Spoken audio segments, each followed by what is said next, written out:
It's your boy Jay Kraft. We back for another episode of the UKNO podcast. Okay.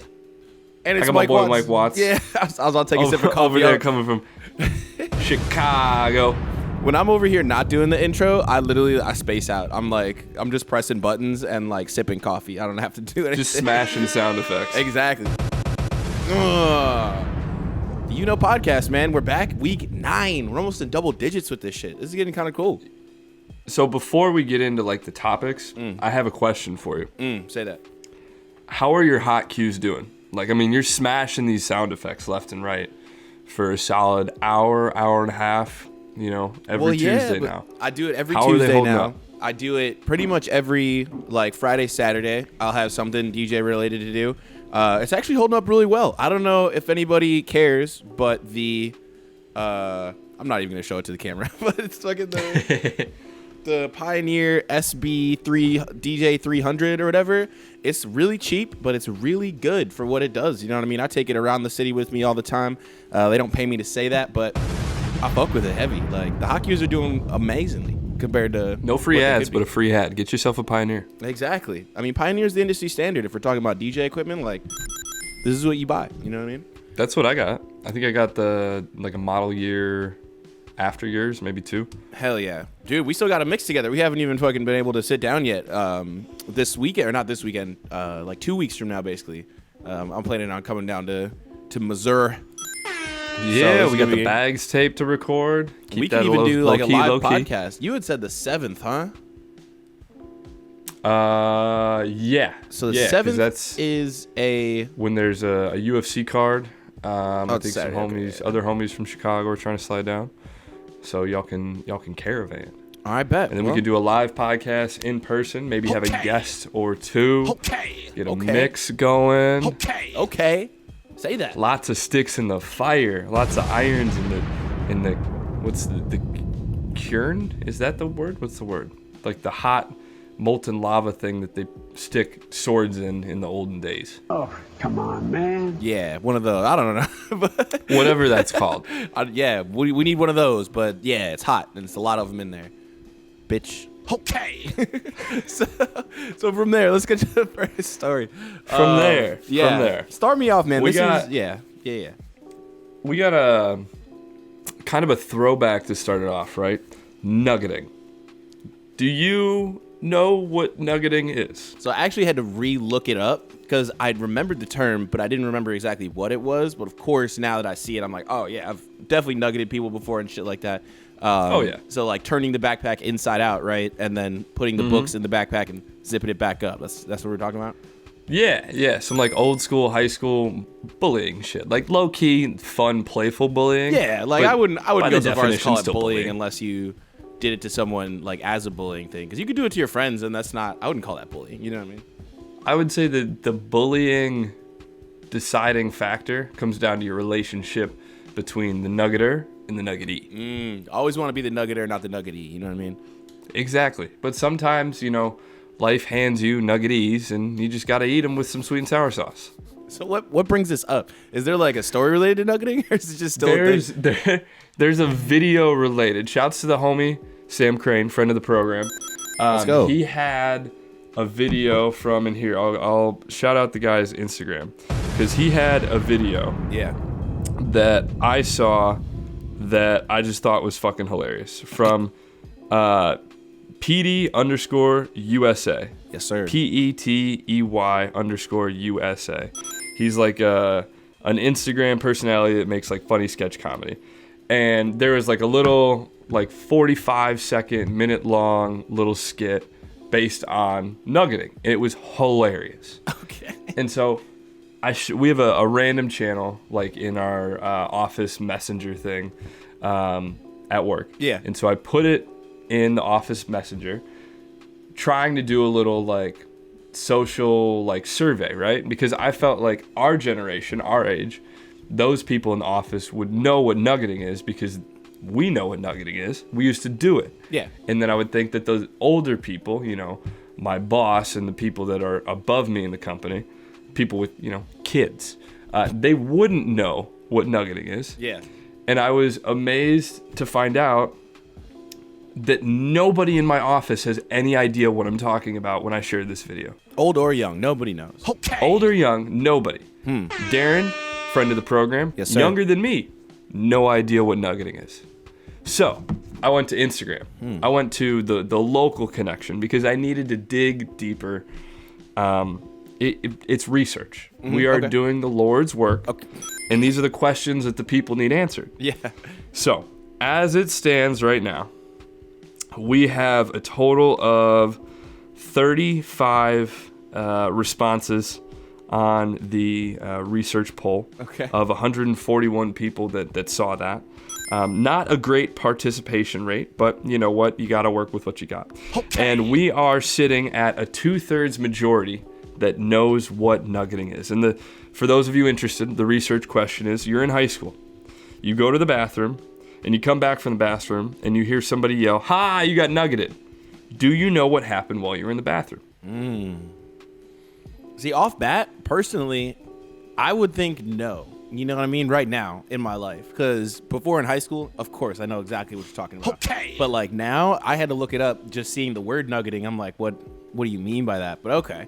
Yeah, I mean, I don't expect a lot of people to know what it is. And I guess now I'm even realizing it might be more of like, no, it couldn't be a local thing. This has to be like a national thing that people around the world are nuggeting, right?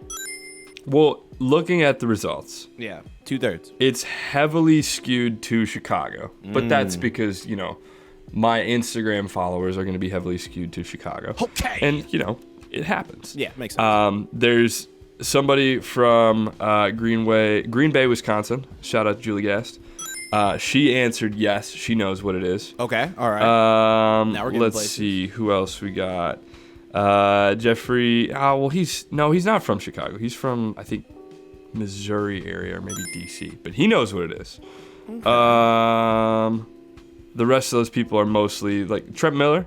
Shout out, friend of the program. Well, friend of me, and I'm on the program. Bang. He's from Grays Lake. He knows what it is. Okay. But there's even people like Joe Murata He said no. doesn't know what nuggeting is. I think and it's just a forgotten specifically thing. remember, like I vaguely remember, not specifically, but I vaguely remember nuggeting Joey Murata when we were in high school. It's probably a repressed memory. He was a nuggetee, man. You always want to be the nuggeter, not the nuggetee. So he probably repressed the memory. Were you a bully? Were you a bully? I wasn't a bully. I got nuggeted a lot, and then you start nuggeting back. You know what I mean? Ooh, man. The abused has become the abuser. I don't know. I've definitely nuggeted some people in my sometimes the game time. plays you, and sometimes you play the game. Say that. No, I definitely agree with that. And at the end of the day, like, maybe we should bring it back because not enough people know about it. So if you're in the office or something, what if you nuggeted, like Darren, for example?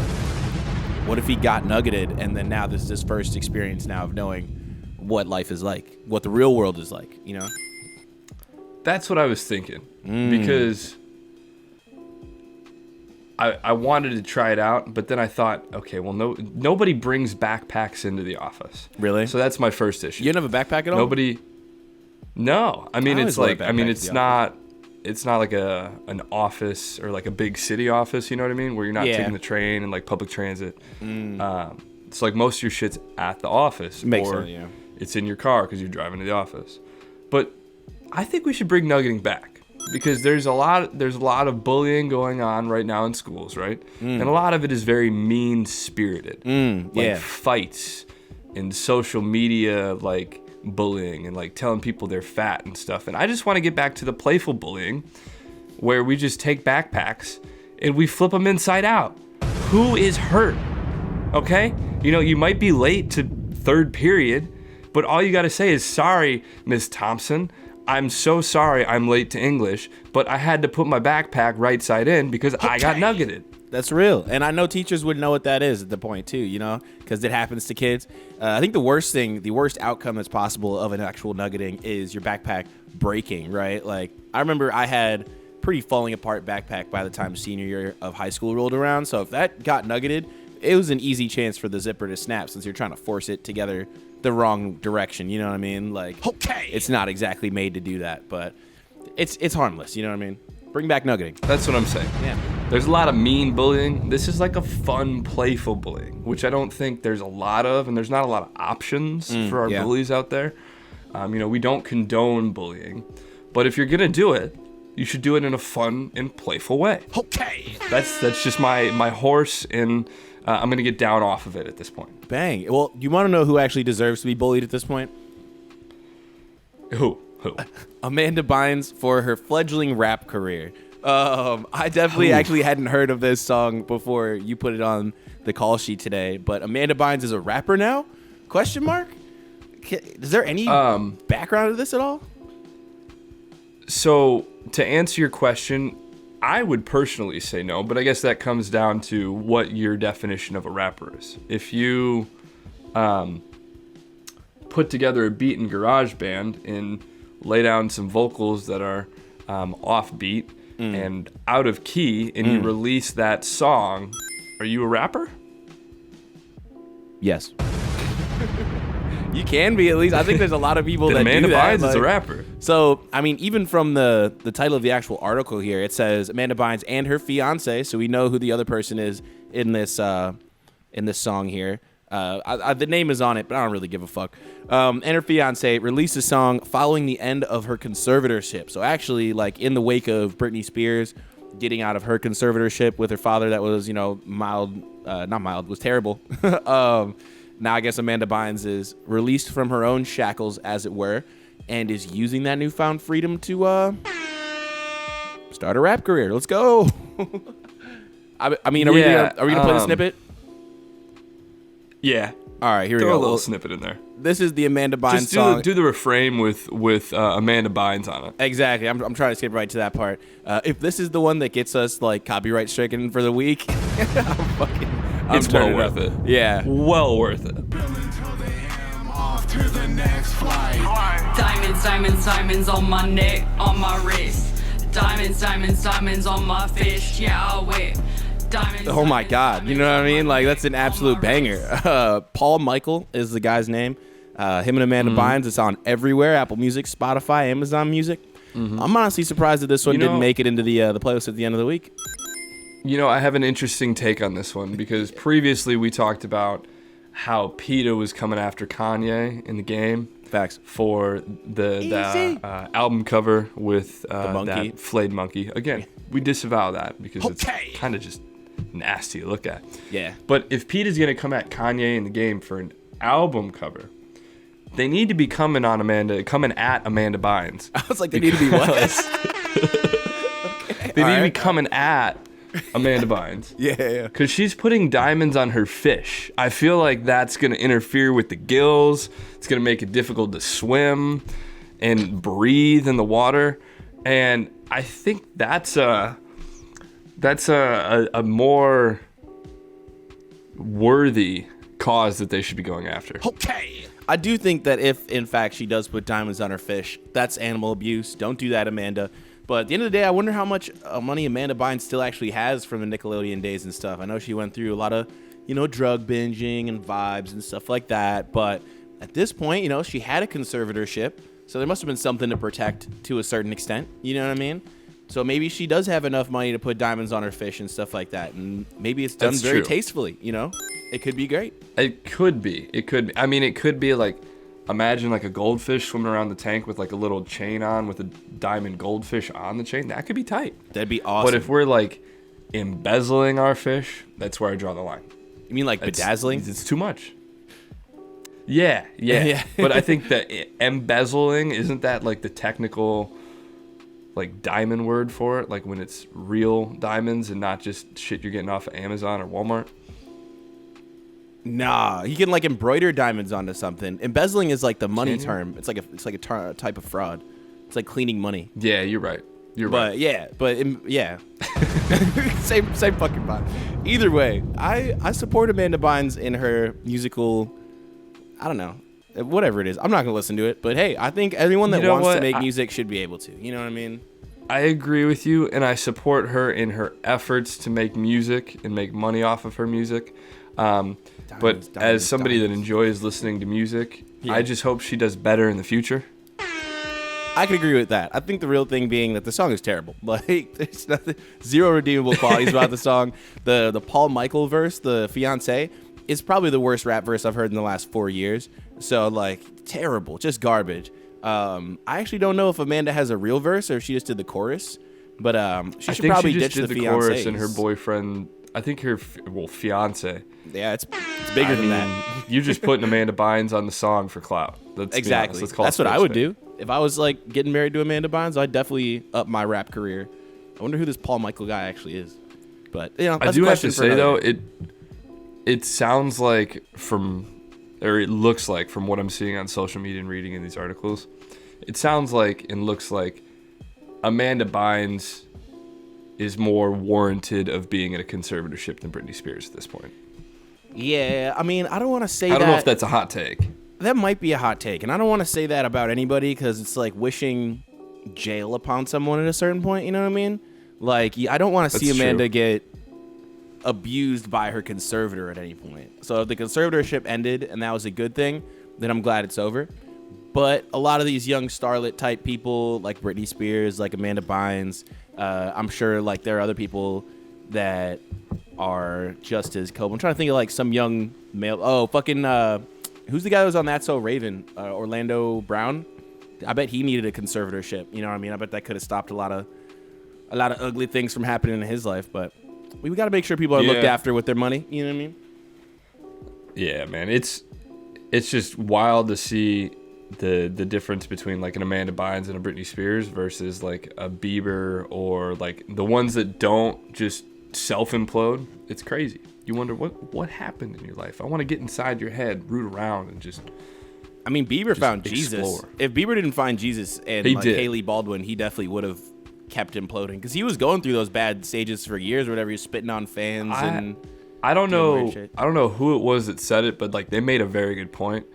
Like if Bieber having all this money at such a young age and like all these stars, if the worst thing they're doing is like pushing 95 in a 35 in their Ferrari, then God bless. Because like you and I would be blowing through our money way quicker and doing way more reckless shit than just like 95 at 9 o'clock on Sunset. I mean, I've always said that no matter how much money I have, I can spend it all in a day. It doesn't matter. If I have $10 or $10 million, I can blow through it all. So I think no matter what, maybe not a conservator, but at the end of the day, you got to have capable people around you to help manage what you got going on, especially at a young age. You know what I mean? So Amanda Bynes not having a conservator anymore. She's like 30. You know what I mean? It's probably time to let that lady loose. But if this is what she's going to do now that she's free of her conservatorship, maybe we should think about getting her. No, I'm just kidding. I don't think she deserves a conservatorship either.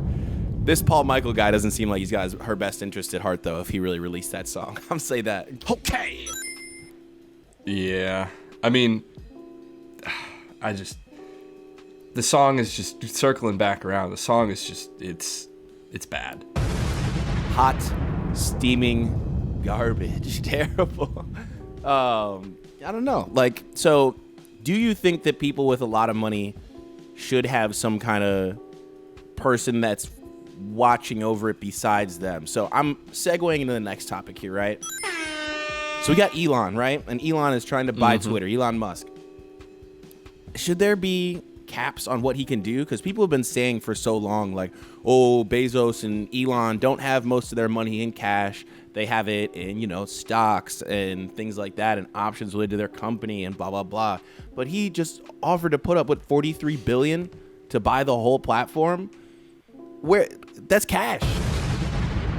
Tax the man. He just paid the most taxes out of any human ever this last year, but tax him more. So let's get into this, but I do want to just say, because I have his Forbes net worth up from 2022. Okay. And that, what was it, 42 billion? Yeah, 43, 42, somewhere around there. That's not even like 25% of his net worth. Was he like 600 bills or something? No, he's worth just a tick under $265 billion. 200 billion.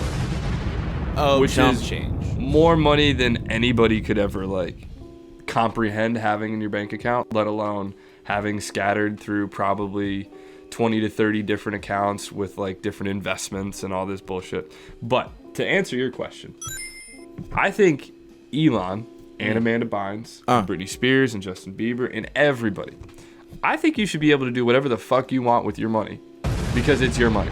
Facts. My money, I need it now. Like, yeah. Exactly. If you want to call JG Wentworth to pull 42 bill out of your investment fund so that you can go all Succession on that Twitter's ass and just buy the whole company in a hostile takeover, even though your dad isn't the CEO, I think you should be allowed to do that. Well, okay, so I completely agree with the being able to do whatever you want with your money thing.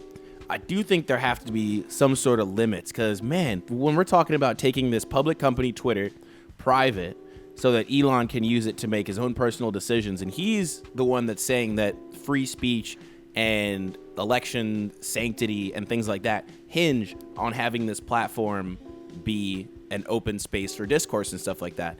And he wants to take it out of public control and put it under a private person's control. That seems like the antithesis of what he's trying to do there, right? That seems like it's the exact opposite of what he's trying to say that it's for. So it's like now we have one person who has control or would have control, or de facto control at least, over our town hall, as it were, online. And that can't be good for free speech, right? So at that point, one, if he has $43 billion in cash, tax that man more. Perfect. Second, if he has $43 billion in cash, I think he should be able to do what he wants with it, but using it to perform a hostile takeover of a public company to turn it into your own private playground and bring Donald Trump back on the platform just doesn't seem like, especially a platform that he constantly uses, and we've talked about this on the podcast before, that he constantly uses to create buoyancy in his own stock and crypto, trading. So at that point, he's already using it in ways that the SEC would find illegal. Two, at that point, he's now sole judge, jury, and executioner of who is on the platform, which he says is everybody. But he also said before, not a month ago, that he had no plans on actually taking over the company. Lies. I don't trust a single thing this rich fucking Lex Luthor says. Not at all. So I think I think you need to be cautious with taking his shit at face value, right? Of course. Because anybody that has that much money, there's going to be ulterior motives, regardless of whether those are like financial, personal, whether it be your own like morals and ethics that are driving you to do something. There's always going to be ulterior motives. What I think is like, it's an interesting situation because right now the argument on the two sides is right, your free speech argument or Twitter and social media is no longer a platform, it's a necessity for communication, right? Yeah. Which I think you could make an argument for that, but ultimately it's not a necessity for communication. You know, you have your phone, you have face-to-face, you've got Skype, you've got email, you could write somebody a fucking letter if you want to go back to the 1920s. Like all this shit, other modes of communication. So I don't think it's gotten to the point where Twitter is a utility, as some people like to say. It's not. Like your life could be a little bit more difficult. But the things Twitter. that are said on Twitter do affect the real world. So it's not, I don't think it's people saying that Twitter is this necessary space for communication. I think they're saying that this is a space that is being used to disseminate ideas that are world changing and things like that. So you have to have certain safeguards on that. You have to have certain checks and balances on that, right? It's like the post office. You're talking about writing people letters and stuff. The post office had to be controlled by the government to a certain extent. That way they could ensure that everyone actually got access to have their letters sent. That way it can be big enough to, that kind of thing. And it's like Twitter is a space where people have these conversations where, things can change the world, where Donald Trump can incite a January 6th riot on the Capitol. So should that, I mean, even going the opposite direction, should it be not just a publicly traded company, but should it be owned by the government? Like, that's not something that I want. I don't think it should be owned by the government.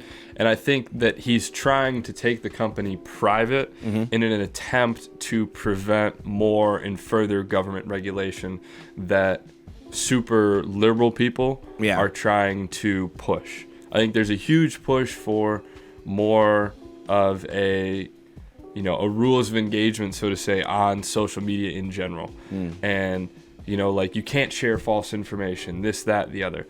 And I was listening to Duncan Trussell was on Joe Rogan. Yeah, right? shout out Duncan Trussell. And I hadn't heard a Duncan Trussell podcast in like 3 years. Sidebar, that man's voice on its own, just delightful. It's fucking hilarious that that voice comes out of that scraggly mountain man looking motherfucker. He does who looks sound like like he a character, should just he sounds like a character on a cartoon. And then you see a photo of him and you think that he's like living in a cabin out in the boonies, chopping his own wood to heat up his cabin with his wood burning fire stove, where that's what he uses to cook and to live off of substance. So that's just aside. But what he was saying, he had an interesting idea that I think could be applicable and could work. Yeah. Because I think it's a crazy number, and I want to say it's at least 50%, maybe 60% of accounts on Twitter and like social media are all bots. It's all fake. Yeah, okay, yes. And I did actually hear that part of the podcast too. Yeah, there's tons of it that's fake. And he has an interesting idea where if you put up a barrier to entry that prevents these troll farms from being profitable, because right now there's zero barrier to entry. You just make a Gmail account, and then you can make as many bot accounts as you want to promote your own agenda and your own articles, your own video, your own content. You can make as much as you want to do whatever you want. Yeah. So if you make Twitter a $25 a year subscription or a $10, lifetime subscription, it makes the troll shit not necessarily economical in a business sense, where you can't make money off of it because the thousands of troll accounts you have to make now cost $10, $20, $25 a pop to make. So then you got to recoup all of that. And it's also another way to link it back to a real person. So you're getting down on a lot of that, and you're limiting the amount of people that are on there. You're making sure that it's real people. And then his second point was, if you want to make it about free speech, everybody can have free speech, but then you regulate that free speech based off of facts. So if you go to Donald Trump, his stuff about the elections being stolen and like this, that, and the other, which is all factually bullshit, you give him the opportunity of saying, okay, you sent this tweet out. We need documentation that this isn't complete bullshit and not true. If it's factually incorrect and it's creating like the insurrection that he created and it's causing issues, you say, okay, well, you either prove it's correct or we're deleting the tweet due to factual inaccuracies that are proven to be incorrect, because your statement isn't necessarily a statement of opinion. It's not you saying, I think the election was stolen. You're saying, no, the election was stolen from us. It was taken from us. It's not like an opinion. It's the same thing with what's the law of like when Barstool makes like knockoff t-shirts that are satire. It's the satire law, right? Yeah. You kind of take away that out where it comes down to facts. So I definitely think that that's creating a lot of work. You know what I mean? And I think that's one thing that Twitter is trying to stay away from, is solutions that are very individualized. Because it's like, you don't want to have to chase down every Donald Trump tweet and be like, hey, this was incorrect. Like, we're going to need documentation on this. And then give them 24 hours or something like that to pull up documentation. Like, you don't want to have to do that and employ people just to fact check every single person, right? So one thing that, and I don't remember if it was Joe Rogan or Duncan Trussell that actually brought it up, but the blue check, like making sure that everyone can get a blue check, and you have to verify yourself to get a blue check. So then at that point, you know that people with blue checks are real people, whether they have opinions, whether it's misinformation that they're spreading and things like that. And then you can put, flags on tweets to say that this might represent misinformation or blah, blah, blah. And they already do that.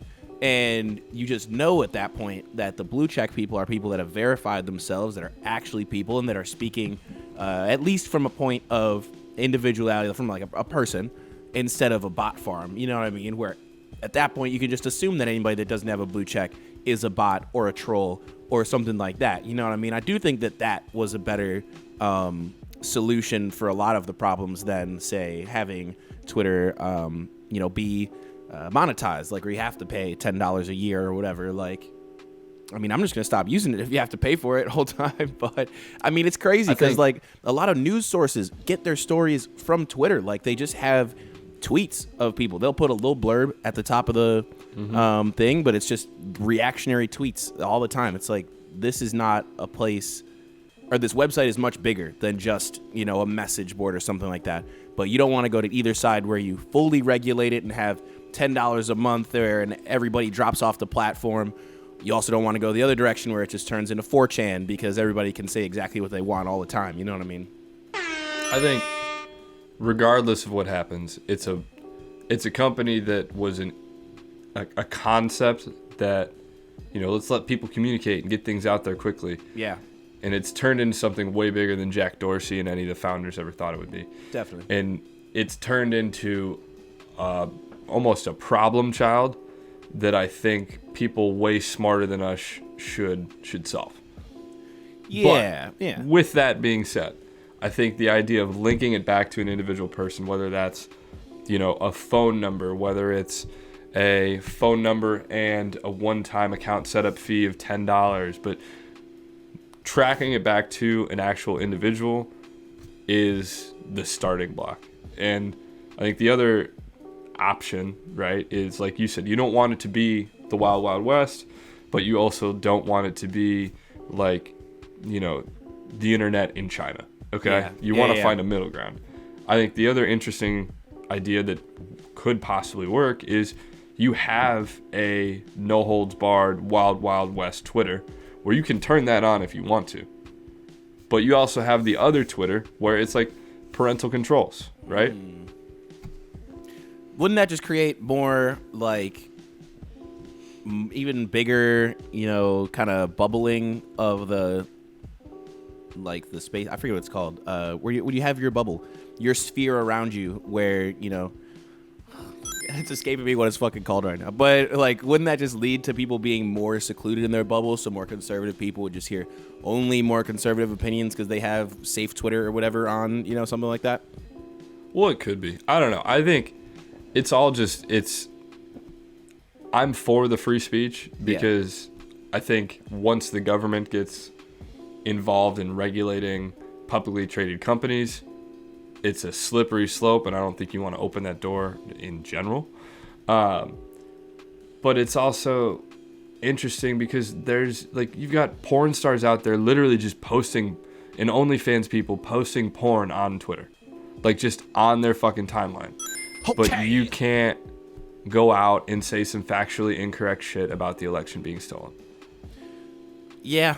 I mean, it's definitely about what the impact is, right? Because there's not even the blurred thing where you gotta tap a photo, right? Yeah, it's just tits. You could just be scrolling and all of a sudden somebody that you follow liked a tweet from a porn star and start taking a dick in the ass, and it's right there in the middle of the timeline. But you're kicking Donald Trump off. Scrolling through Twitter is definitely, in public, definitely an extreme sport. That shit is crazy. It's a dangerous game you're playing. Yeah, playing with fire for sure. Because it's not even accounts that you follow. But Twitter is it's a tough conundrum, and I do think that the free speech of it, and I also think free speech is something that is a buzzword that people forget what the limits of free speech are. You know what I mean? Because you should be able to say anything. I can say anything on this podcast right now, but at the end of the day, there are going to be some consequences depending on what I'm saying. You know what I mean? You talking and at the about same time, the election being stolen and creating the consequences of there are people actually running in the Capitol, that's going to have a different implication and impact than, me saying Donald Trump's a bitch. You know what I mean?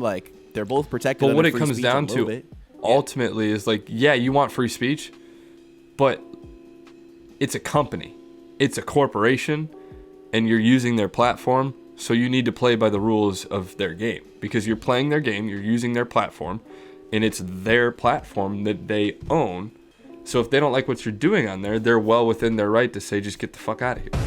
I completely agree. And I think that's so anti-free speech, right? So Musk is talking about free speech and at the same time trying to take it private to where he's the only one that actually gets to say what speech is free and what is not. So is he going to allow Elon Musk bashing? Is he going to allow people to do pump and dump schemes on his version of Twitter?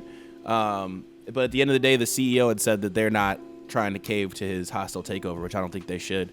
I think he's a spoiled brat, and I think the last 2 years have only shown that more and more. Going into the pandemic, people worshipped Elon Musk, but I think now it's being shown what his true colors are. He's kind of a baby. Regardless of how it plays out, it's going to be fun to watch it play out. It's going to be a lot of fun. I agree. What else is fun? From one billionaire who's very good with his money and is recklessly spending it, to another individual who has been recklessly spending money and is just in general not so good with it and loves false information. We're talking about Alex Jones. Yes. The A-Rod. The one who said they're putting the frogs in the water and they're turning the water gay and it's making the frogs gay. It's facts. I'm gay as fuck because of the water. Joe, I'm telling you, the frogs are gay. In general, I know who the Alex Jones people are. Like, it's older, conservative people who, are thinking of a forgotten time that never really existed in America, but all the stuff that he sells to or sold, I guess, the male vitality pills and he sells Viagra and peddles gay frog nonsense. Like, he's gotten for a little, bankruptcy. Yeah, goodbye. He's gotten a little even further out there than when I think he first started his whole show and everything. Yeah. Like with his conspiracy theories and everything. I don't know what the content was like when it originally started. You know how long the show's been going on? It's probably like over a decade, right? It's been going on for a while. Okay. And I think originally it was a show that was just put on by some guy that likes politics and has outrageous takes in conspiracy theories. Yeah. And it's turned into basically just like crazy infomercials. But turning that show into crazy infomercials, unfortunately, has not netted our friend Alex Jones a lot of money, because InfoWars and his other subsidiaries under the InfoWars name have filed for Chapter 11 bankruptcy. And in the court papers and in the filing, it states that the company has assets of $0 to $50,000 and liabilities of $1 million to $10 million. God damn. Separately, that is a big a judge has gap. ruled Yeah. that Jones. Separately, a judge has ruled that Jones gets back $75,000 in fines that he paid to Connecticut, and this is all stemming from his conspiracy theories of Sandy Hook, stating that the Sandy Hook massacre was a government inside job. Yep. It was staged, and that the gay frogs did it. The gay frogs went in there and they shot up all those children, Joe. Now, he didn't say that, but that's pretty much what he said, though. That's like not far off his factual point. The elementary school, the victim's parents, and I mean probably the whole state of Connecticut. Alex Jones is persona non grata and enemy number one, and they've been coming for him ever since he had these takes, and it's finally caught up to Alex Jones. But I just think it's interesting because he's got this big platform, right? And we always think of people with huge platforms and lots of viewers like Alex Jones.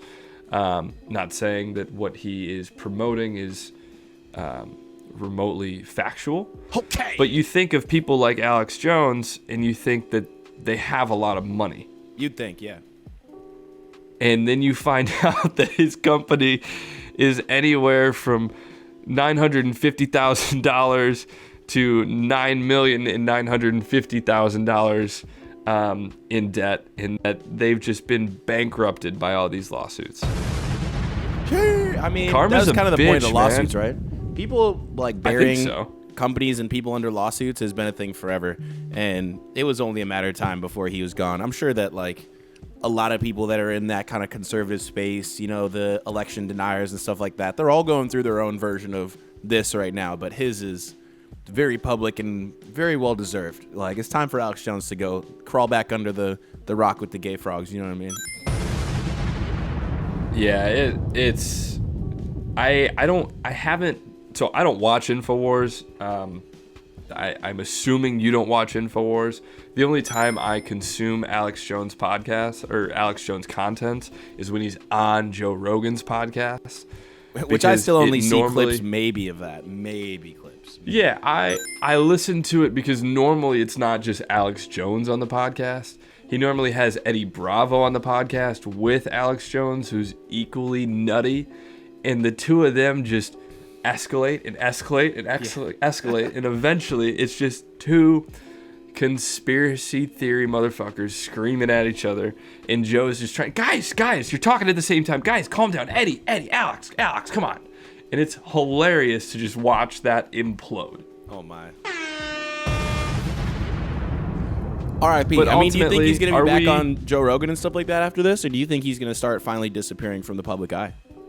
I think he'll be back on Joe Rogan, and I think that some other media conglomerate is either going to come in and buy InfoWars, or InfoWars is like fully going to go belly up, and then they're going to sign Alex. I got to imagine they got to go fully belly up at this point, because any company that buys them is going to have to pay off a lot of that debt. So it's like, it's time for that company to die. Yeah. You're going to have to infuse like $5 or $6 million into it just to get the debt off. And then so I think not worth it. Okay. I think we're going to see Alex Jones either as like a correspondent for OAN, the crazy right-wing news network, or like maybe a special reporter for Fox News. That'd be great. That'd be such a bad move for Fox News to bring him in, because I bet there are people at Fox News that are like talking to him and trying to get people higher ups to hire him as a pundit and stuff like that. That's such a bad move for them. Like, they're taking the lean towards the wrong side of the right at that point, in my opinion.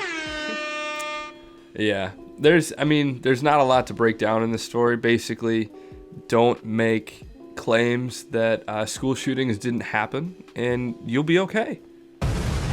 If we're going to learn one lesson, you know what I mean? Yeah.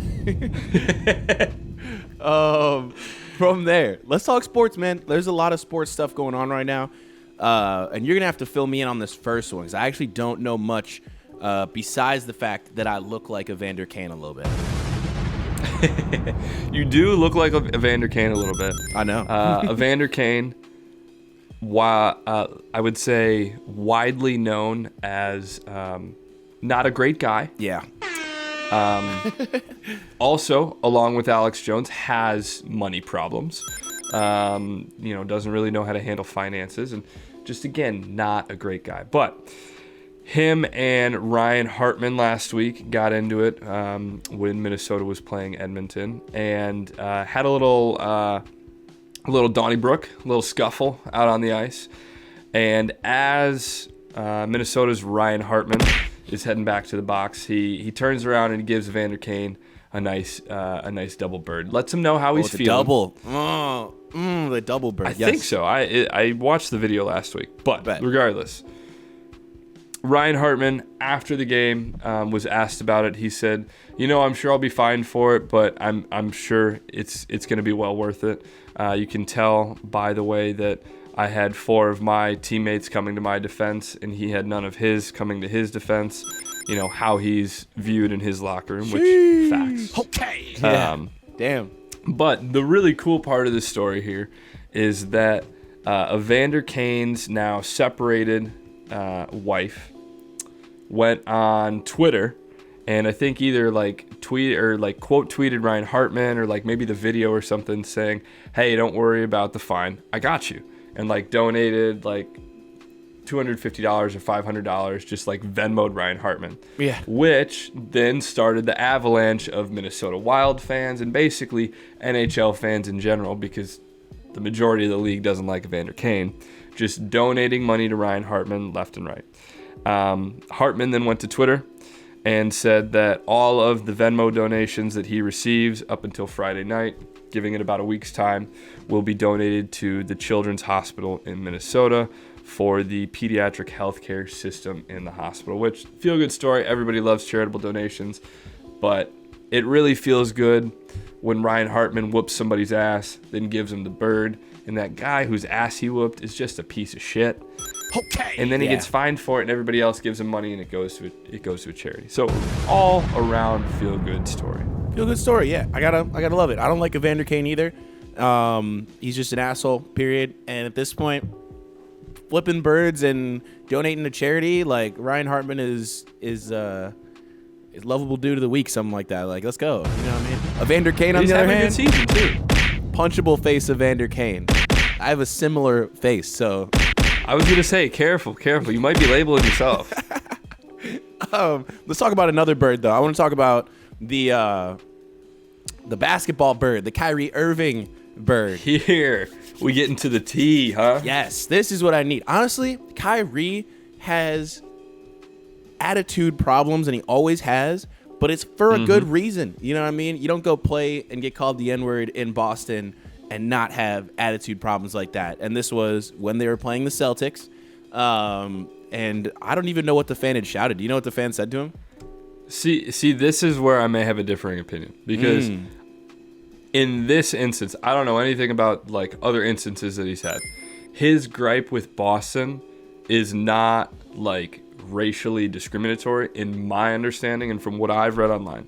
It doesn't have anything to do with him getting called the N-word or anything of that nature. Okay. He was quoted in the article that I'm looking at on ESPN saying, when people start yelling pussy or bitch and fuck you and all this stuff, there's only so much that you can take as a competitor. We're the ones expected to be docile and humble. Take a humble approach. Fuck that. It's the playoffs. This is what it is. So I don't think the Boston fans were necessarily out of line saying anything super off color that another, NBA team's fans would say to opposing fans. Okay. Where this one particularly gets interesting for me is the history and the backstory, and I think that's where all of this hatred from Boston is coming from. Yeah, definitely. Yeah. I don't know if you're super in tune with it, but remember, Kyrie used to play for Boston. Okay. He, after his first season in Boston, came out at the beginning of his second season, or maybe it was the end of the first season. The details are hazy, but towards the end of his tenure in Boston, he came out and before a game was like being interviewed by the PA announcer on the Jumbotron, spotlight on him going, I love the city of Boston. If you guys will have me back, I want to play here for the rest of my career. This, that, and the other. Talking about how he loves Boston, how he wanted to win championships at Boston, this, that, and the other. And now, if you hear the stories that come from his camp during that time, everybody was telling reporters and the media and this, that, and the other, yeah, that's bullshit. Don't believe a word that he's saying. He's fucking out of there. He's not coming back to Boston. Not coming back to Boston. Yeah. So he's doing all this shit, buttering up Boston, saying, I love you guys. I want to come back and play. When during his tenure in Boston, he really didn't play that much. He had some injury issues, and when he did play, he didn't play that well. So he does all that shit. Then in the offseason says, peace, I'll see you guys later, and bounces. Now, the city of Boston didn't take that too kindly. And every time since then that he's been back, it's been boo birds left and right. There was the video that came out from game one. As he's walking to the locker room at halftime, somebody yells out, Kyrie, you a bitch. And as Kyrie's walking to go around the corner, he pops back over and goes, hey, fuck you, suck my dick. And then walks back away. And at this point, I'm here for all of it. Because it's like equal parts. It's Kyrie super petty. Like he did the city of Boston and the Celtics dirty with all the shit when he was on the team, buttering up saying, hey, I love you, I love you. Meanwhile, he's sleeping with Brooklyn on the side, taking them out to dinner. And then he bounces. And he comes back in his first game back in Boston. He goes out to the home logo in the center court and he stomps on it. You think the Boston people think that was cool, that was chill? No. So I am, in this instance, I do not condone any racial slurs or derogatory slurs that are thrown at him. I don't condone any of that. We strongly disavow. But everything else, I am on board with, and I am here for it to watch all of this dumpster fire. It's tough for me because I like Kyrie as a basketball player a lot. I like Kyrie as a personality quite a bit. I said before, I do think he's got kind of an attitude problem as it comes to it, because when you're in that level of any sporting or really anything, when you're at that level, if you're in comedy, there are going to be hecklers. If you're at a concert, there's going to be one bad show at least eventually. You know what I mean? If you're a sports player at some point or an athlete, you're going to have fans constantly saying shit to you. You know what I mean? And it's part of it that you have to actually be a little bit docile. I'm not saying take everything, but I'm also saying letting these people get under your skin really shows how, hair trigger that temper can be. You know what I mean? So if I'm Kyrie, I can't go meta world peace and run up in the stands. Everybody knows that. Flipping the bird is like a passive aggressive way of just saying fuck you. I think it's a bitch move. I think he is a bitch. I think Kyrie needs to learn to not let the fans get under his skin like that. And, no matter what happened when he was in Boston or is in Boston right now, you're there to win the game. So go ahead and win the game, which he didn't the first time. See, but what I'll say to that, though, is if Kyrie was going out there and doing all this shit and, he even did, the slide, behind the head, middle finger. He, went to go scratch his head, and then he flipped the whole crowd, the bird behind his head, which I love, dude. It's so petty. It's so petty. But you can't do this if you're playing like shit. And Kyrie balled out in game 1. Vintage Kyrie in Cleveland, ball out. Let me come over here and try and take this game over. They didn't win, but the reason I'm giving Kyrie a pass on this and I want him to keep doing it is because he balled out. Because he came out and he said, hey, I'm going to leave it all on the floor. Fuck you, and your mama. Okay. I'm going to go ball and I'm going to drop 35 in your face while scratching the back of my head with my middle finger. Yeah. I mean, it just kind of is what it is. I definitely don't think that it's justified or necessary or anything like that. But at the end of the day, it's whatever. It's sports. People are going to have... also, people who are in the stands need to shut the fuck up. Because, a lot of these people don't even view athletes as people. But that's the same people who go to comedy shows and heckle. The same people who go to concerts and throw things or, and boo. The same people that are going to be able to call Kyrie a bitch and think that he, isn't going to do anything about it. This is a real person with real feelings and a real temper. And if you're acting like a douchebag, you're going to get treated like a douchebag. So I see why he's doing it. I just wish that Kyrie could just ball and keep his composure, you know what I mean, and not let the fans get under his skin. But I do not blame him for doing so. You know what I mean? That's true. I support the pardon my take rule, where each NBA player should get a ticket they can punch once a year. Where you run up in the stands. Get to punch.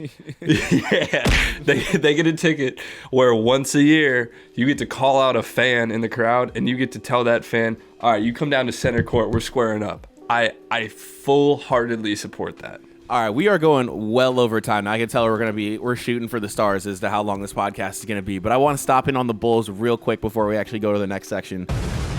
I am excited, bro. The first game, we could have done better. We could have won that game against Minnesota.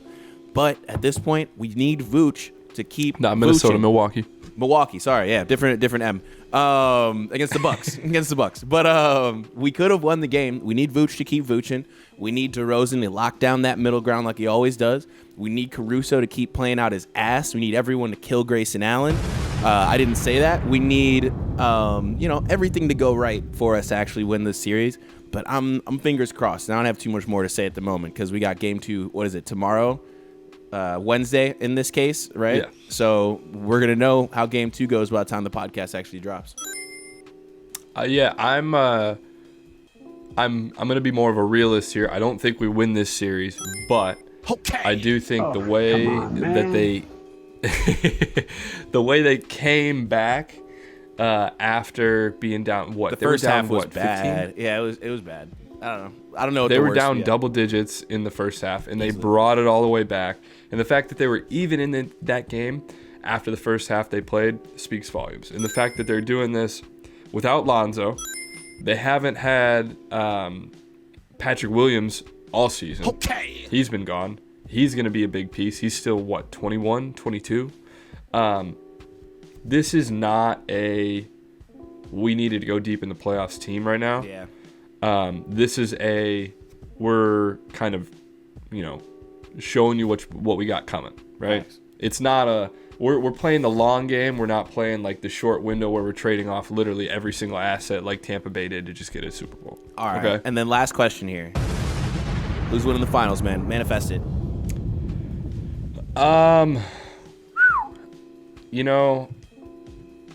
Finals are going to be rough. I think Golden State gets back there. Just watching them move the ball and the fact that Golden Draymond, State over the Clay, and Suns? Steph. Yeah, I think so. Because I think they've got Ayton, but I think with the ball movement that Golden State has Facts. and the shot making ability, I think they're coming out of the West. The East is going to be a little bit tough. Probably the Heat or the Celtics, right? Yeah, I think it's the Heat. I like the Heat. I like the Heat to go to the finals. I think they're going to lose in the love finals. Jimmy Butler, and I think the Heat win it this year. I think Jimmy gets his ship. They've got great role players. You've got Bam Adebayo. Jimmy, to me, I loved him when he was in Chicago. I grew up watching him play at Marquette because we used to have Marquette season tickets.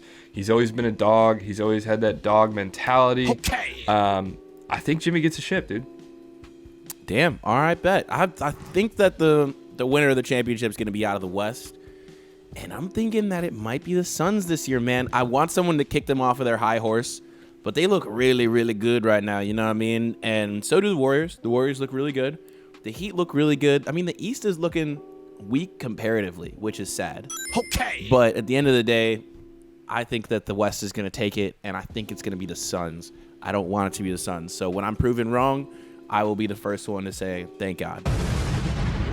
Yeah, I just have a theory that Chris Paul is never going to win a championship, so I'm going to stick to that theory. All them State Farm commercials, man, it's got to be building up some kind of bad karma. You know what I mean? Yep.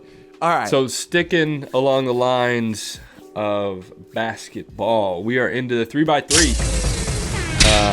We got cop or drop, and we will start with another Jordan 2. This year, for whatever reason, Jordan and their collaborations are hot on the Jordan 2s. We highlighted the Union Gray Fog and Rattan Union 2s that dropped last week. Your boy actually hit on the orange Rattans. Let's go. Shout out to Alex Gerlach, who's going to be snagging those off me because I got 10.5s and they ain't going to fit. Bang. But these from Amonir. Yeah. I think. I got C's in French, so this is hard. But regardless, dope collaboration. I have the ones that they did last year, and I'm a big fan. Looks like this leather is kind of a cracked leather suede combo. Looks like the same material they used on the Jordan 1s from last year. I like the fake snakeskin on the midsole. Big fan. The fake skin? Yeah, the fake skin. Okay. And if you look down at the bottom, throw the photo on the graph or on the YouTube with the maroon and the black lace combo. The maroon laces on this shoe fucking pop. I'm looking for the I'm a huge fan of the maroon laces on this because it pops with the little accent on the back and you get a little bit on the undersole.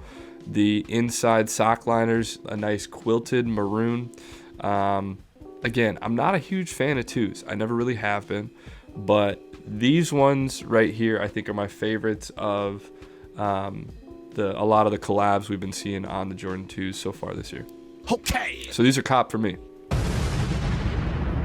Yeah, I mean, the kind of suede vibe, I've made my opinions on suede known.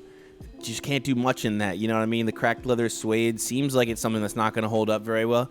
The maroon laces do look really nice, and they kind of pull the whole shoe together more than the black laces do. I think these are going to end up being a drop for me, though. Oh, come on, man. I'm really not seeing it. Yeah, I'm not seeing it. You know what I mean? It's It's not my vibe. It's a little too neutral. The interesting thing, we're going to have to revisit this one in a little bit because nobody's seen official photos of what the release is going to look like.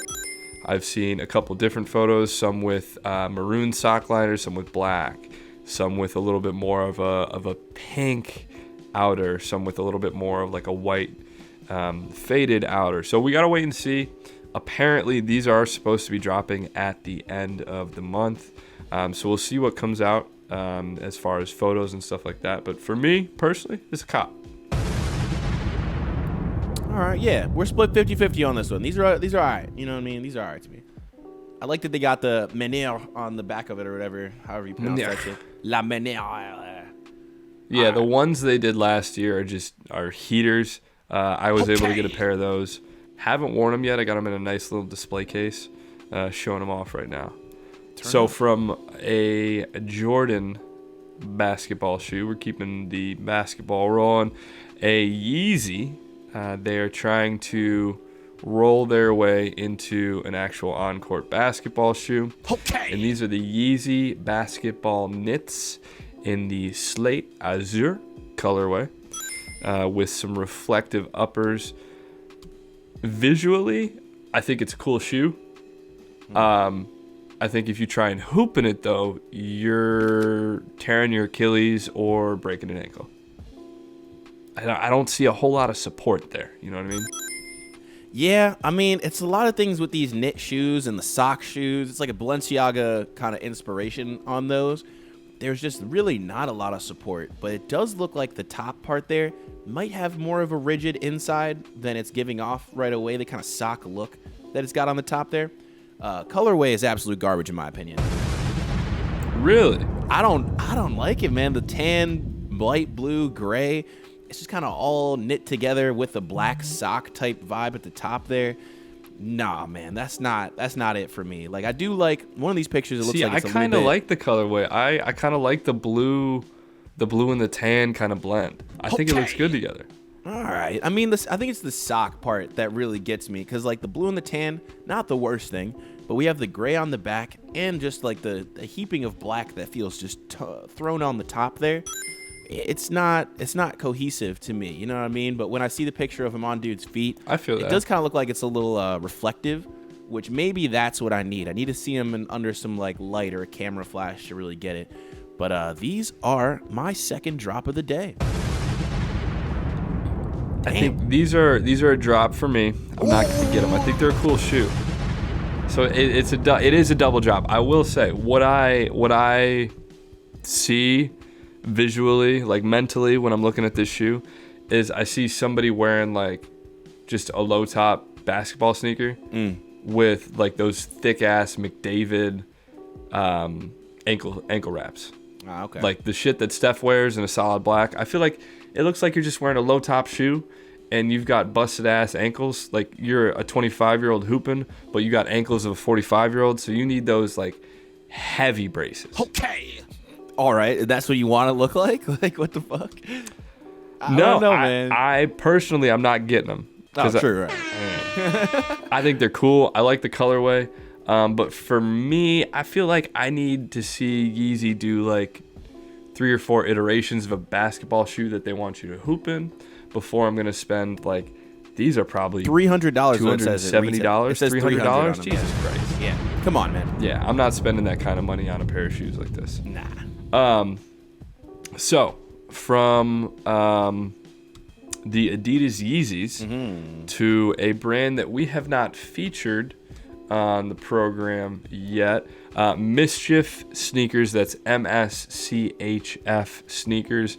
For anybody in touch with like music culture or sneaker culture, this is the same brand that partnered with Lil Nas X to do the Satan shoes. The ones with a drop of blood in them? Which was, yeah, Fire. it was an Air Max 97 with a drop of blood in them or some bullshit. Their whole thing is like to do imitations of other brands. Like they have Mischief Skittles. They had like Mischief Starburst. They did a whole candy run. They did the Nike Satan shoes. They did previously, before this Tyga collab, they had what was basically an all black Air Force One with like yellow mischief caution tape over it. So that's their whole shtick. And it clearly worked, because this wavy shoe is basically what a Vans, your basic generic Vans, would look like if you compressed it down to make it look like an audio wave. I think that's a pretty good description, right? Yeah, the bottom of the sole of it is literally wavy. Like it'd be like right under the ball of your foot, and then like right under the arch, basically. You have these like dips in the sole. So yeah, I don't know.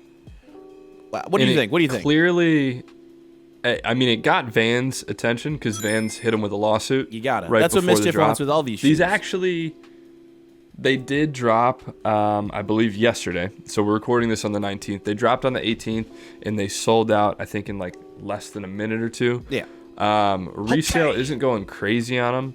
For me, it's a drop because I'm not going to buy a sneaker like that because I don't know if I can wear it. I think the thing that pisses me off is when brands will associate their sneakers with, a lifestyle or whatever like this. So a lot of the branding on this one has skaters and stuff like that, and a kid on a skateboard and a girl sitting on like a rail that you'd use to grind and stuff like that. And it's like, bro, you are not skating in these shoes. Like, these are for no chance rich people who live in LA and want to walk down the street in them one time and look cool. You know what I mean? If you can hit a kickflip in these shoes, you deserve a fucking Thrasher cover. You know what I mean? That's what you need. But everyone that wears these are hype beasts and not that cool. With that being said, I think these might be a cop for me. They're kind of cool. I'm not going 3 drops today. These are kind of nice. I mean, they're interesting at least. I wouldn't be able to do shit. I'll say this though. If you put a pair in front of me and I can put them on and I don't feel the waves, you better not be able to feel bottom of my foot. Waves, yeah. Then I may consider getting a pair. I mean, for $220 though, I'm not buying them. Yeah, nah. Resale, I think right now is probably sitting around $280 or $300. That's if the resellers are lucky, because I think this is probably one where a bunch of sneakerheads were just hitting it with bots to try and, flip them, make some money. Yeah. It's got Tyga's name on it. But I mean, I don't know. It'll be cool. This is going to be a fun brand to just like keep tabs on. Yeah. Because they did the shit with Lil Nas X, and that was the first time that they kind of went mainstream and like got a big pop. And they're getting a huge pop with this because like Vans, one of the oldest shoe companies in the world, is hitting them with a heavy lawsuit. Yeah. And I mean, the whole lawsuit marketing thing might not be the best strategy. I mean, we already covered Alex Jones getting buried in lawsuits. So if every shoe that they get, because I know that the Satan shoes that they did with Lil Nas with the blood in them and stuff got the Nike lawsuit, and a lot of those shoes ended up getting destroyed. So like there was just no return on that investment whatsoever. So it's a brand to watch, but also a brand I wouldn't be surprised if it didn't stick around for too long, because their marketing strategy is basically to bury themselves in lawsuits. So one but keep your eyes it's on. funny though. It's because the Jesus shoes they did, right? They did the Jesus shoes before the Satan shoes. Yeah.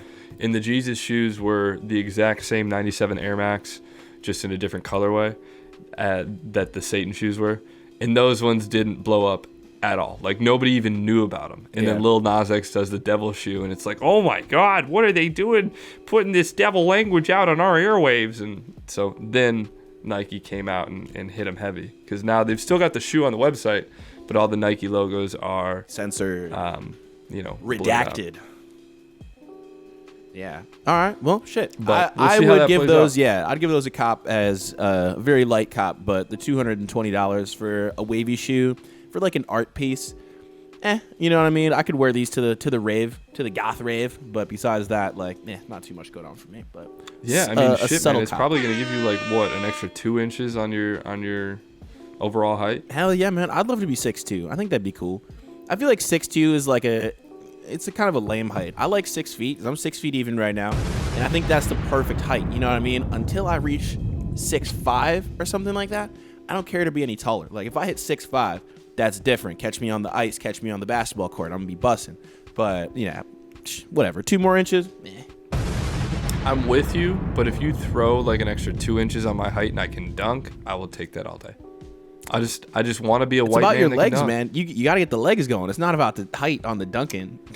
You got to I'm get working. Like I can dunk a tennis ball, but it's just something about that basketball. I just can't get up there. Yeah, got to be able to palm the ball. Got to be able to get up there, like True, at least true. what 5 inches above the rim or something like that. Your hand to get it in. So it's a lot going on with the dunk, but it's not about the height, man. It's about the will. When there's a will, there's way. Mm-hmm. You know? Moving on, we are to the next From third hype. section. Speaking of hype, Top 3 songs. And what Hot was it take. again today? Oh yeah, hot takes. Hot takes. we're doing hot take songs. So Okay. anybody that's listening to the podcast right now, if you have ideas that we can do for these top 3 songs, please slide in the DMs, Drop hit a your boys up. comment, something like that. Because we've only released 9 episodes of the podcast. What we've probably done about, 20, 25? So Yeah, somewhere. We're running out of top 3. getting to a point where we're coming up with top 3 ideas is getting a little bit hard. So this week's top 3 songs is hot take songs. The idea or the concept here is songs that the world globally, kind of universally, billboards loves, but you don't like it. So for me, I'll go 1-1. I'll take my my song. I'm going Bodak Yellow. It blew up, and bitch. her career went crazy. Facts. But Just not a fan. I hate that song. So I have to go I with. can't stand that song. And I feel like mine's more like artist based. You know what I mean? And I just have to pick a song from the artist or whatever. But mine's gonna be Olivia Rodrigo. And I know that multiple friends of the podcast are probably gonna be upset at me that I don't really like Olivia Rodrigo. But Brutal is gonna be the song that I choose. I don't know, derivative, post-punk music. Boo. shout out Olivia Rodrigo. She seems cool, but nah, I'm not into it.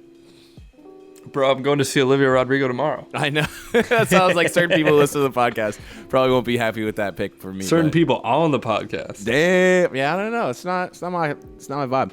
It's like the same thing. Or you go next. I have my second song already. Now that I'm thinking about it. Okay. Another one. It's gonna be widely acknowledged as a great song, and I just don't like it.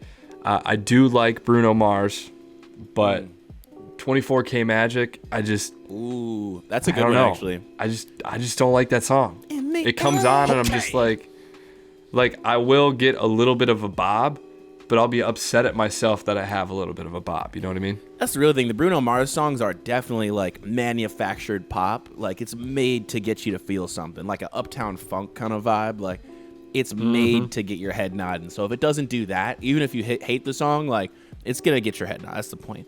Oh yeah. I'm actually gonna stick with my fake post-punk vibes and go with Machine Gun Kelly and Machine Gun Criminal Rapper Kelly.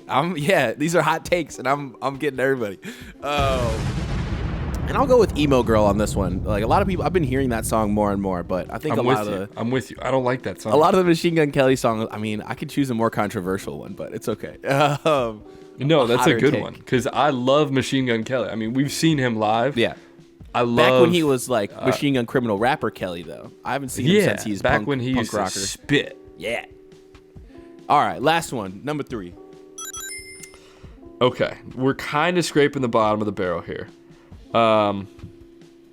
but this one's tough because I have to pick one song, and I just don't like Katy Perry. Really? I just don't. Okay. I never. You don't ever I feel like a find plastic her- bag drifting through the wind, wanting to start again? No, All right. Fine. I don't. What's the song? I'm gonna go with Dark Horse, I guess. Really? Because I like Juicy, and I don't think he has a very good verse on the song. I don't think it's a good verse for him. But I mean, I could do Teenage Dream. I could do Roar. I could do I Kissed a Girl. She definitely has a I could do Last hierarchy of Friday songs. Night. Like some of them are not good. I Kissed a Girl is a banger. You don't like I Kissed a Girl? Not really. don't know. I just like there's something about Katy Perry's music. Like, she's objectively very, very attractive. But you put on a Katy That's a Perry hot take. song, No. and she goes from like a 9 or a 10 down to like a 2 or a 3. Damn. I just don't like her music. Damn. We got hot takes galore. Damn. All right. And then my last one. I don't know. I was gonna do like an Ed Sheeran song, but I don't even think anyone fucks with Ed Sheeran like that these days. You know, like what has Ed Sheeran done for the last 5 years besides, you know, hang out with Taylor Swift and do shit that nobody cares about? I'm gonna say every single Lizzo song that I've ever heard, I've disliked. People love Lizzo. Lizzo definitely gets women screaming at the top of their lungs at the bar. Definitely gets people dancing of all shapes and sizes. She's got that new, I think it's a Netflix or Hulu show or something, or maybe Amazon show, where she's finding like her backup dancer for her tour. I don't know, man. Just a theater kid on steroids. Like I've never liked Lizzo's music. I'm not gonna lie, but a lot of people do. So it is what it is. I'm just waiting for Lizzo to like get super healthy and lose like a ton of weight, and then for everybody that was a big fan of her to come out and just hate her because she got healthy and lost weight. Well, that's the crazy Like thing. what happened to Adele. That happened a year ago with Lizzo, where she was just trying to lose weight. She was like working out, and people were like, "Oh, that's fat phobic." I'm like, bro, shut the fuck up. Like, are you kidding me? Because someone's That's trying to be fat-phobic? healthier. I'm they're sorry, she's trying to be healthy. Oh my She God. wants to live longer. As you should. Fuck. She's trying to avoid diabetes. Hey, man, people are gonna sink into their holes wherever they find them. But the whole fat phobic thing, like, it turns into bullying people into being fat really quickly. And I don't know how I feel about that. But that has neither here nor there on the music. I don't like Lizzo's music. She seems like a very nice lady. I think she is a very nice person, actually. But yeah, fuck her music. Don't like her music. And now, On to the playlist. The list that you play. you fucker. As soon as you said the list, I was like, I know I was gonna end that. Yeah. So you went first on the last one. I'll go first on the playlist here. I'm gonna start off with some more new friends of mine at this point. This is gonna be Broken Souls Cult, and they are a goth group that just recently got into some beef with, I guess, an ex-friend of theirs, and they released a diss song called Scary. Ooh, I love a good diss song. Yeah, and this is when I'm actually not worried about getting our copyright taken down or anything. It's a SoundCloud only. Go follow Broken Souls Cult on SoundCloud. They're inches away from making me their official DJ, so I got to plug them wherever I can. This is Broken Souls Cult, Scary.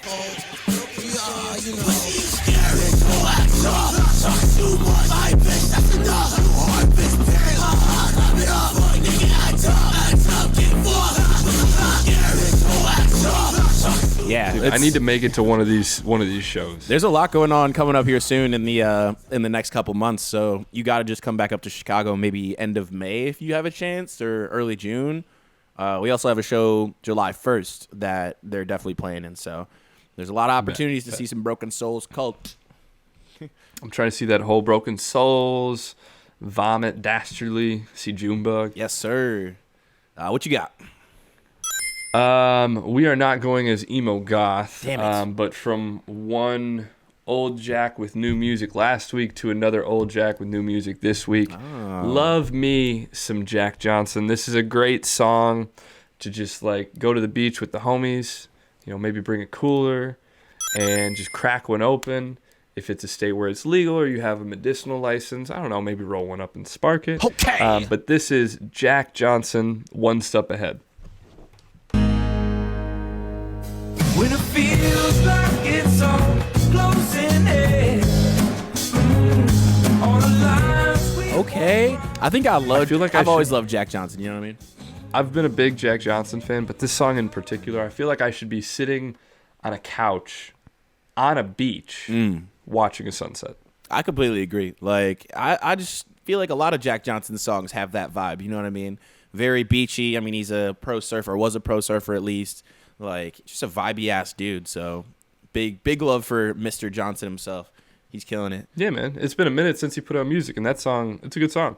Facts. It's good to know that he's still around, kicking, vibing. You know what I mean? I think anytime I hear him or see him with a guitar in his hands, just puts a smile on my face. You know what I mean? It's just good things. Oh, yeah. So next song I got here, one that actually shook up the internet quite a bit over the last couple weeks here. K Flock, who I've never heard of before recently, and Cardi B and others. But this is Cardi B's first step into the New York drill scene. So, in the wake of Pop Smoke, things like that, I feel like I've put a drill song on here maybe once a week over the last 3 weeks. So this is my obligatory drill song of the week here, and this is Shake It featuring Cardi B. Oh, I should probably turn on the channel. You on hot, bitch, I'm on.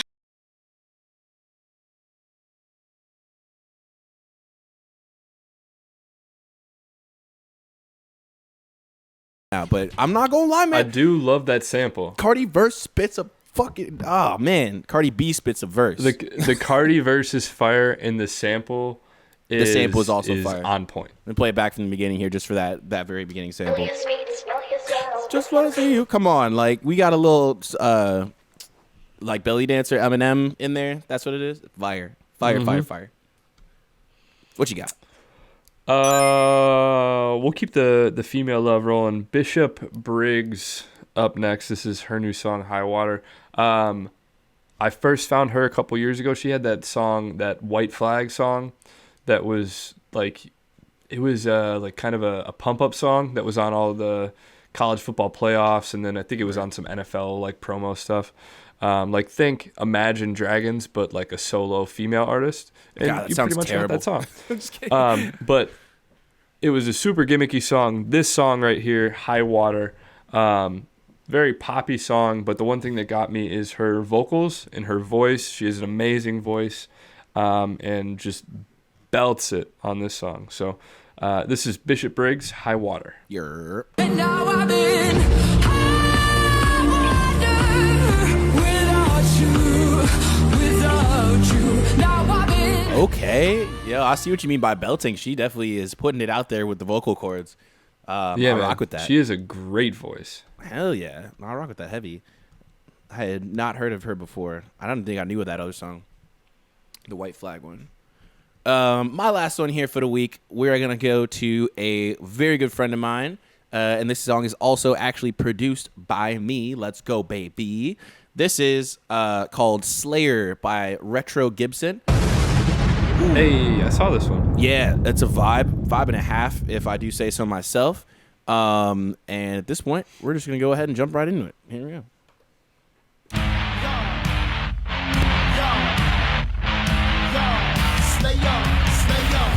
You wanna why your bitch wanna lay off. They tryna be chicken by the pay star. Bitch nigga, when you look at what I'm made of. Yeah, so Retro just over a guitar beat, just absolutely busting it. I don't even remember if I put bass in that at all, but he heard it. It almost has like Limp Bizkit vibes. Oh yeah, definitely very new metal vibes. But big that's, Limp Bizkit vibes. My boy Retro is a big new metal fan, so you gotta give him what he wants.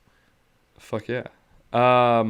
Okay, we'll leave it on like a little poppy, like kind of happy note. This is I think it's a duo. They might be a group, but called Oh Wonder. I found them last week on some like new music playlist. But it's kind of like fun piano instrumental with some pop beat to it. It's called Fuck It, I Love You. So this is Oh Wonder, Fuck It, I Love You. Fuck it, I love you. Oh, I can. Fuck it, I love you. I go anywhere. Okay, yeah, definitely poppy piano beat vibes. Definitely, yeah. It's very summery. You know what I mean? Yeah, just a fun pop summer song. Just something to like, get the vibes going on a Saturday at the patio. Hell yeah. That sun coming down. Finally breaking out the shorts at the end of April. That's what I'm Feeling talking good. Crushing some Miller Lights. Maybe a drunk cig that you bum off of the bartender. It's very Just specific. having yourself a Saturday. Yes. All right. We are farmers. Bump. No, we are way over time. Like we're at an hour and a half. That's okay. basically. That's okay. It's Sometimes fine. Yeah. Sometimes you just need to talk about the intricacies of free speech and how the government may try to regulate that within a publicly traded company while one of the richest men in the world tries to take it over. Okay. And sometimes you just need the insight of two guys in their mid-20s talking about it. You know, because you might not have known before, but now you do. And now you know. Oh, man. All right. We're not going to keep any more of your time. I hope you have a good rest of your week. We'll get announcements back next week. We don't really got that much shit going on at the moment, so. Appreciate y'all sticking around. Go check out the playlist, the UKNO, the archive. We got it all going. Follow us YouTube, Instagram, everything. Bang. Peace. Till next week.